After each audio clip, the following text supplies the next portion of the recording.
Hi, everyone. Welcome back to episode 20 of In My Plant-Based Kitchen. My name is Emma Levez-Laroque. I am a registered holistic nutritionist and a certified plant-based chef. And I am here today to invite you into my kitchen and to share some tips around plant-based eating, nutrition, and cooking. And we are in the holiday season, so I thought it would be extra appropriate to talk a little bit about a centerpiece, a table centerpiece that I often make during the holidays, either for Christmas dinner or Thanksgiving dinner, but it can be used for really any kind of festive special meal. And I've made it as well for um, birthdays at the time of year when the ingredients are available. So let's dive right in because it's a little bit of a longer process and I have lots of tips to share with you along the way. So this is a cranberry spinach holiday tart is what I call it. I've been teaching this in my cooking classes for a number of years and people love it. And it's always a big hit. And I love making it because not only if I'm having dinner here, hosting it at my house, but it's very transportable. So it's a really easy thing to take if you're potlucking at someone else's house, or if you're going to a house where you're not sure there's going to be anything for you to eat. It's a lovely thing to bring. It looks beautiful. It tastes great. So you can, have this as your centerpiece and then just add the sides and you won't feel any sense of deprivation whatsoever. You'll feel like you have something really special for your holiday meal. The other thing is that it's good room temperature. It's delicious warm, but it's also something that you can make ahead and either reheat or just eat room temperature. So you can make it ahead if you don't want to be worried about cooking the day of, because it is a couple of steps. It's very easy to make, but it is a couple of steps to make. So let's dive right in. The first thing you want to do is make the crust. And you can see I've got a nonstick tart pan here. This is the best thing to make it with because the bottom comes out.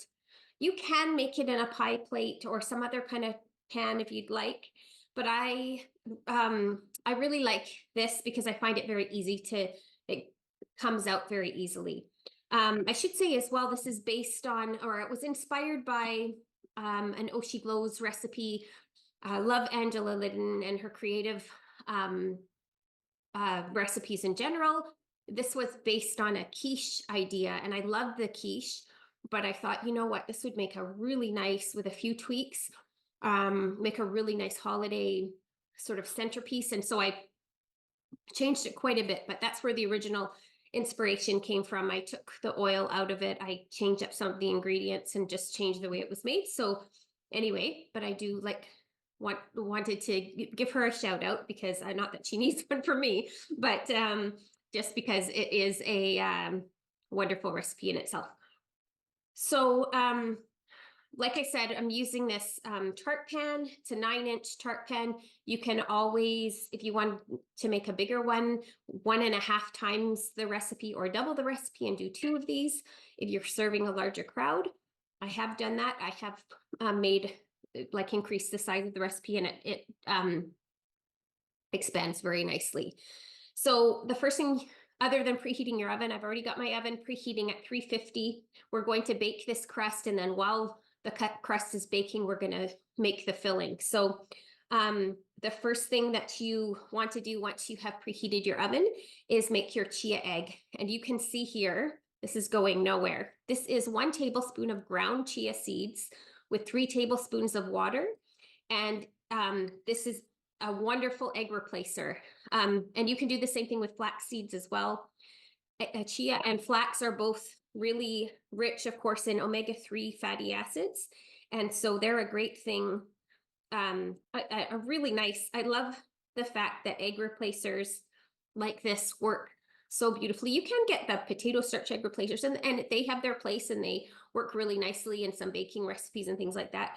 But whenever I can, I like to replace ingredients with things that are more nutritious, add to our diets rather than just as something to use instead. So this is a compassionate egg, let's call it. And it works beautifully. You don't have to grind the seeds, but my experience with chia, well, in fact, initially the sort of people who know, it's plant-based doctors and dietitians and so on, said that you don't have to grind chia seeds to get the most nutrition out of them. Studies have since shown that actually when you grind them like flax, you do get a lot more absorbable nutrition, and they are chock-a-block full of vitamins and minerals and essential fatty acids and of course fiber. So I usually grind them anyway, grind them on like flax seeds, grind them as you go, because they do start to break down their nutrition. They'll start to go rancid. They'll start to break down once you've ground them. So I grind them as I go. And I do that in my little spice grinder. You could do it in a coffee grinder, but you might get a bit of coffee flavor. But a spice grinder is a perfect way to grind them down.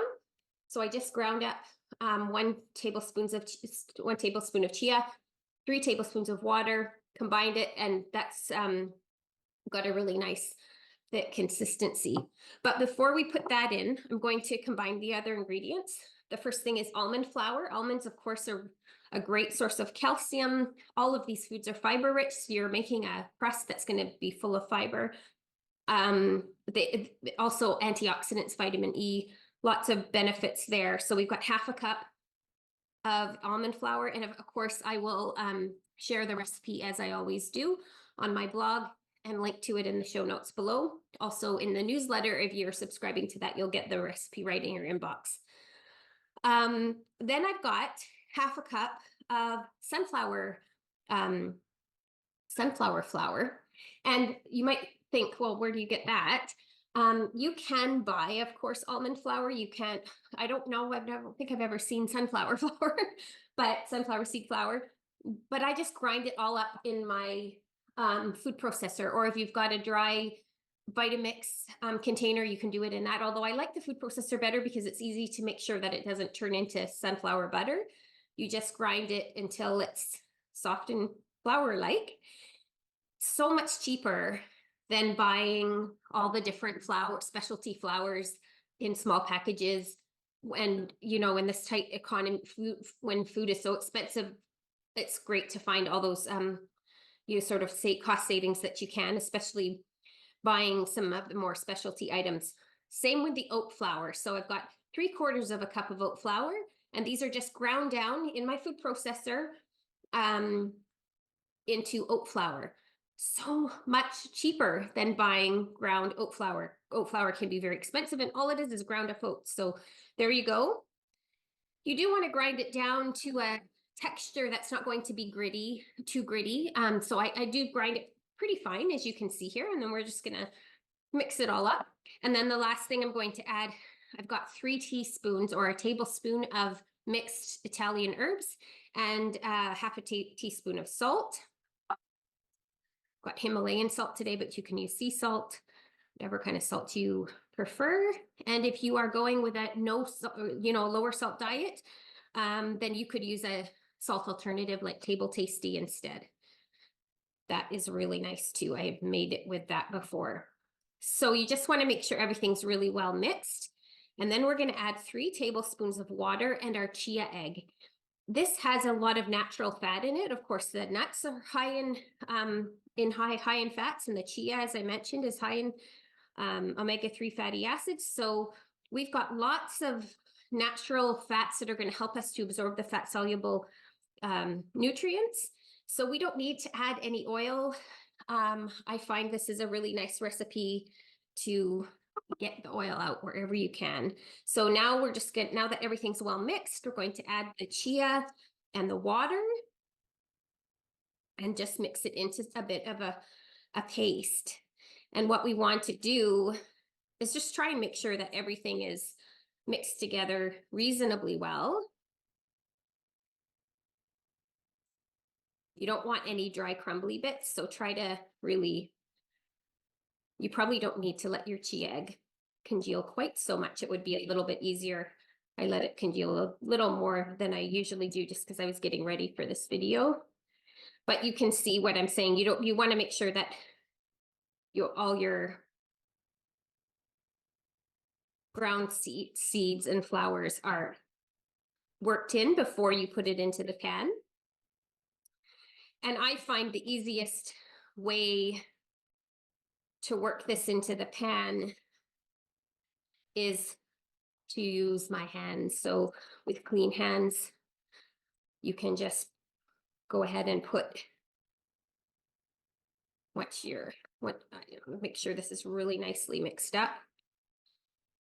I think I missed saying why I don't like, it's not only for the nutrition aspect of grinding the chia seeds, but just going back to that for a second, it's also, you will get little, the chia seeds, of course, absorb water, and then some people really don't like that texture. So especially if you're making this for your family, especially if you're reluctant plant-based eaters, it's nice to grind it up, and that will disguise it. You'll never know it's in there. So now I've got worked all the dry into the wet, and you can either use a fork. It's kind of nice to use a combination of the two. And what you want here is, the really important piece is to make sure that your crust is quite even, so that it bakes evenly. And once I've got it kind of spread out, then I start to work it down with my hand. And you want it to start to come up the sides, because that makes it really pretty and like makes it look really nice and finished and professional. But I would caution you, try to make sure your sides are not too thin, because you are going to bake this, pre-bake it. Then we're going to fill it with the filling, and then we're going to bake it again. So it does get quite a lot of baking happening to it. So you do want to make sure that you don't have, like you can see right now, I've got lots of thin areas. So you really want to work it through. And using a piece of, like, it doesn't really matter if you've got a really pretty looking bottom at this point, because it's going to be covered with your filling anyway. But the more uniform you can make it, the more uniform your end result is also going to look. So do try. And one of the things that I like to do sometimes is to put some parchment paper on top of this, and then take a small glass and just roll it. And that makes it look quite nice and smooth as well. So it's just a little bit of fiddling around. So example, I just got a piece of parchment paper, and the reason to do this is because it makes it, it's not going to stick to your cup or whatever it is you're using. And it makes it easier to smooth it out. And then I'm going to take my little glass and just make a circle. It can be really nicely compacted down. You can see now how nice and smooth that is. And so I just need to work the edges a little bit more, pull up a little bit more material. And I can see where it's a little bit thicker around the edges here. Those are the areas that tend to get. So you do want to pay attention and see, try and just make it as uniform as you can. And then if it doesn't come all the way to the top, that doesn't matter. The most important thing is you don't leave any really thin spots that are going to burn. So I'm going to just push mine down a little bit and try and make it even. And then when I take this pan off at the end, which of course I will show you, hopefully it's going to look really nice and pretty and even and sort of professional looking. And it's just a matter of taking a little bit of time and care at this point. Put this on for one more round.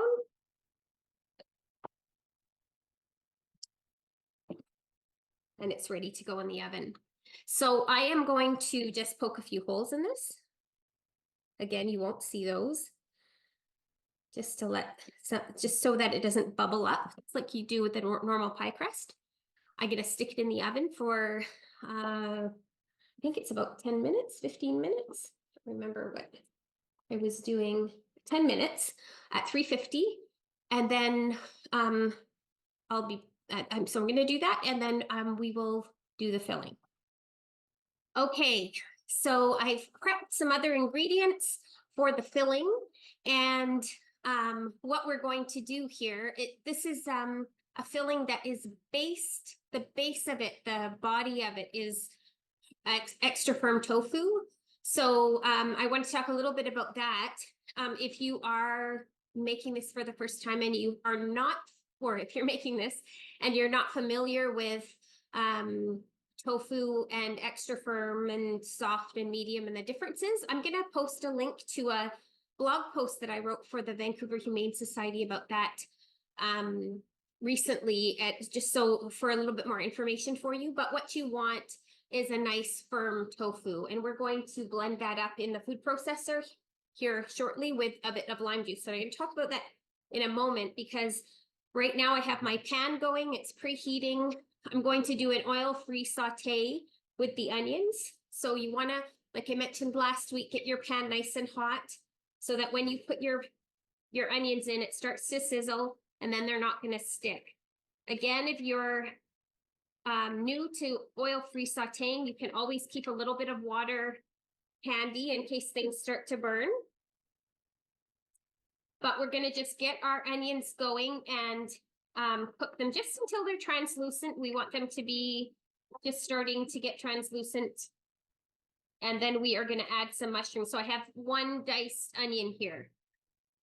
While that's cooking, we're going to take the tofu and we're just going to break it up. Just very roughly, we're going to be blending this into a paste in the food processor. And then we'll be adding that to this mixture once we've cooked a few more things into it. So it's one block of firm tofu. And then we're going to add about 2 tablespoons of lime juice or lemon juice. I like the lime juice for this because what I love to do is I love to zest with my microplane. I'm going to zest this lime.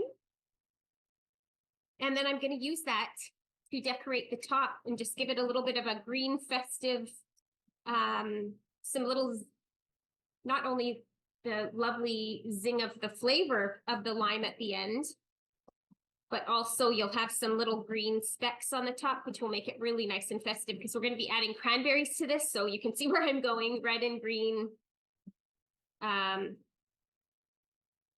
So I love using the whole food whenever I can. The zest has different properties flavor-wise and nutrition-wise than the lime inside of the juice does. And it's going to add, I did a whole episode on citrus and how to use it in cooking. So if you're interested, go and have a look at that, because there really are quite a lot of differences between how you use the zest and the juice and so on. So I won't get into that now. Right now, I'm going to cut it along the equator. That is one of the pro tips. So much easier to juice a lime or a lemon when you cut it along the equator rather than the other way. So what I mean by that is you want the ends, the fruit and the blossom end, I guess, at either end, and cut it in the middle. And then the juice is so much easier to get out. With a lime, you don't need a juicer. So easy to do this with a fork because they tend not to have seeds, or as many seeds as the lemons do, which can be a little bit challenging. Okay, I'm starting to get some browning on my onions, and I don't want them to get too brown. So I'm going to go ahead, interrupt myself. I'm doing 2 things at once here. I'm going to go ahead and add my mushrooms. I've got 3 cups of chopped mushrooms, cremini or white mushrooms. Either one are fine. You do want to cut them up pretty small here. The texture is important. You don't want big chunks of anything really in this. You want the mushrooms are going to give it a really nice umami background flavor. And as you can see, there's a lot of them in here. So you're going to get a ton of nutrition packed into your beautiful holiday tart as well. And this is going to help to create the texture of the tart. but just dice them up. And then we're gonna let them cook down and start to release some of their liquid. We'll continue juicing our lime.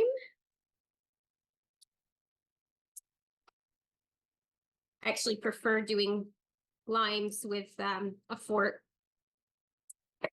because it's really easy to get all the juice out. I didn't bring a measuring spoon over, but we want about 2 tablespoons. So that's 3 teaspoons. 1, 2. Generally, a lime is about 2 tablespoons of juice. So when I'm being less exact, I don't worry about measuring it. I'll just throw the whole thing in. But it is kind of, I love encouraging people, and I cook this way myself, to cook, without measurements if you feel comfortable doing that. But for something like this, it's a little bit more, make sure, especially the first time, that you're getting the right texture, that you're getting the right consistency for the filling. It's a good idea to kind of just follow it fairly closely with liquids and so on. So there you go. Okay, so I'm gonna go ahead and put my garlic in. I've got 4 cloves of garlic here. This is cooking up nice and quickly. Probably turn the temperature down just a tad here. But we've got nice consistency with our mushrooms. We're gonna obviously be cooking this in the oven. I've turned my oven up to 375 now. It's preheating for the tart. So you don't have to keep that in mind. You don't have to overcook this. Let that just think for a moment while we do up our tofu here. So I've got the lime juice, or you can use lemon juice, and I've got my extra firm tofu. You might want to scrape this down a couple of times, so it's nice to have a good spatula handy. You do want this to be smooth. You can probably see we're looking for something really nice and creamy. We want it to make sure that it's blended in really nicely. Okay, next up, we have got a 1/4 cup of parsley, just roughly chopped parsley, and 2 tablespoons of rosemary. You can customize this to what you have in your fridge and what you enjoy, if you like. If you've got oregano or whatever, something like that would be really nice too. One of the nice things to keep in mind here is that this is lending some green color, and that is important in this tart. The color is really nice. The next thing we've got is a 1/4 cup of frozen cranberries. You could use fresh cranberries if you want, but unsweetened cranberries. And then a 1/4 cup of sweetened cranberries. So these are gonna lend a beautiful sweet tart flavor to this tart. And also, of course, this beautiful red color that you'll see. Even it's getting a little bit, looks a little bit dark in the pan, just because of the color of the pan is making it look dark. Next up, we've got 2 tablespoons of nutritional yeast, which is going to give it a nice sort of cheesy flavor. Another teaspoon of the Italian mix that I added, and a teaspoon of salt. And again, you can adjust the salt if you want to. Mix that all up. The work here is mostly in the prep. So that was why I turned the camera off, because it took me a little bit of time to do the chopping and the measuring. But this is a really fun thing to do if you, one of the things I love about the holidays is it's a time when I tend to cook with my loved ones, my mom or my sisters or my husband, my nieces and nephews. It's a great time to get everybody in the kitchen together and give them a task. And this is a fun one to do because, there's lots of chopping and lots of little tasks that can be done ahead of time or as you go. And then everyone can feel like they had a hand in it. We want about a cup of spinach. And I just have some boxed spinach here, and I'm just going to roughly chop it up just so that there aren't too big of pieces. This is of course going to cook down as spinach does. You could also use kale in this. If you use kale, I would make sure you chop it even, make sure you do chop it up. And then the last thing we're gonna wanna do is add our tofu mixture, and then we are all ready to put it in our tart and get it in the oven.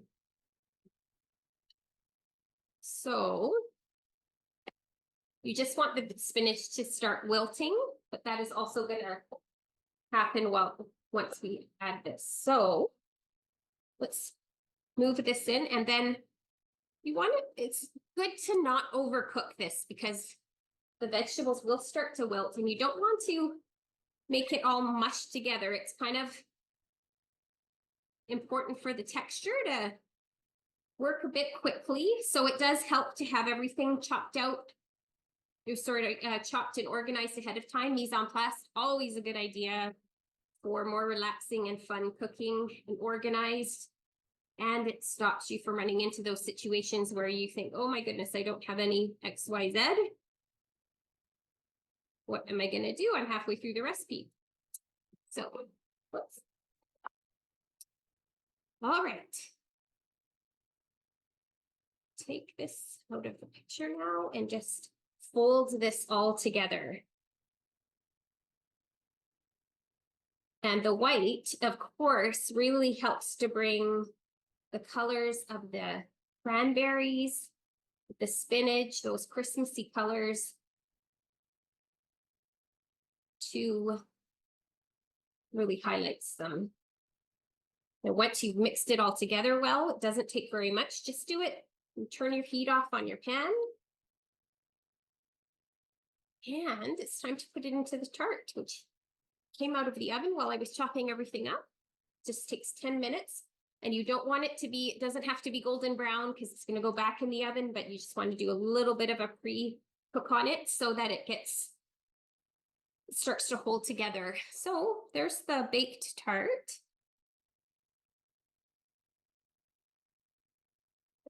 I am going to now take the filling and just start to fill it. And you want to fill it so it's smooth. So the most important thing here is that it's even. You can always add a couple of cranberries on top so that you've got that nice color popping through. But we're going to also, the other thing that I will do about 10 minutes before the tart is finished cooking, I'm going to take a little bit of Bragg's soy seasoning combined with a tiny little bit of maple syrup, and I'm going to brush the top, and it gives it this beautiful, because this can dry out a little bit, it's going to be uncovered in the oven. So it just gives it a beautiful golden color, and it also gives it it helps it to not dry out. Okay, so my tart has just come out of the oven. It is baking at 375 for 25 minutes, and it has another 10 minutes to go, but you can see it's looking nice and brown.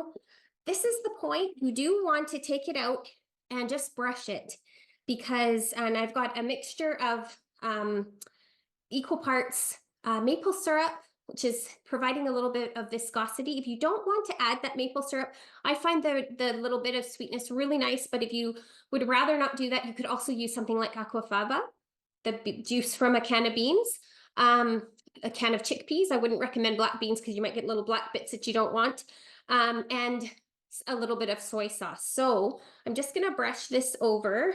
So if you've got a little basting brush, that's perfect. And this just gives it a really beautiful finish, and it's going to help to protect it in the last 10 minutes of cooking.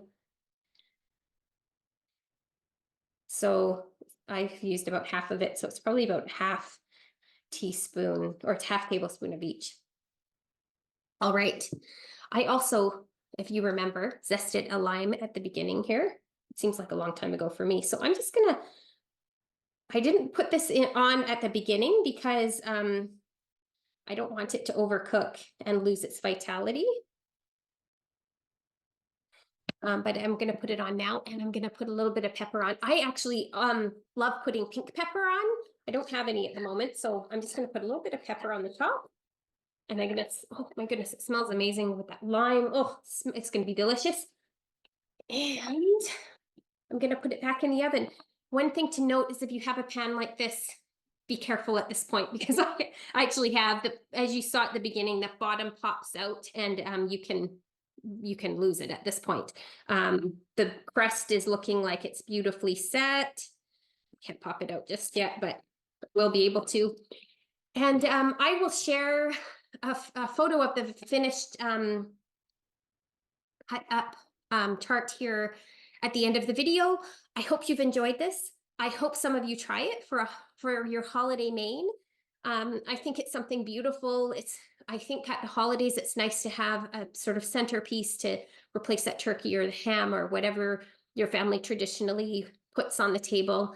I hope this inspires you to try something a little bit different, have a compassionate, healthier holiday meal with your family, share health and love with your loved ones over this happy season, and try something new and creative. And I would love to hear from you if you have tried it, or you're trying it for Christmas. If you have any questions, pop them into the comments. I'm loving all the comments that I'm seeing from you guys, and the things that you're sending me in the form and email. So that's very it's really nice to know that people are watching and listening and have ideas and feedback and questions. So send them my way. There, I'll put again the link to the subscription newsletter for the recipes, as well as the form below.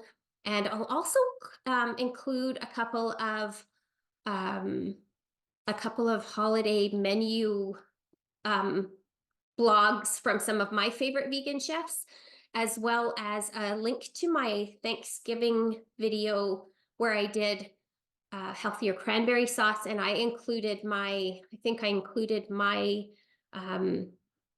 holiday menu cookbook, little e-cookbook with that. So anyway, hopefully you've got lots of ideas and resources and you're totally inspired to have a really healthy, happy Christmas.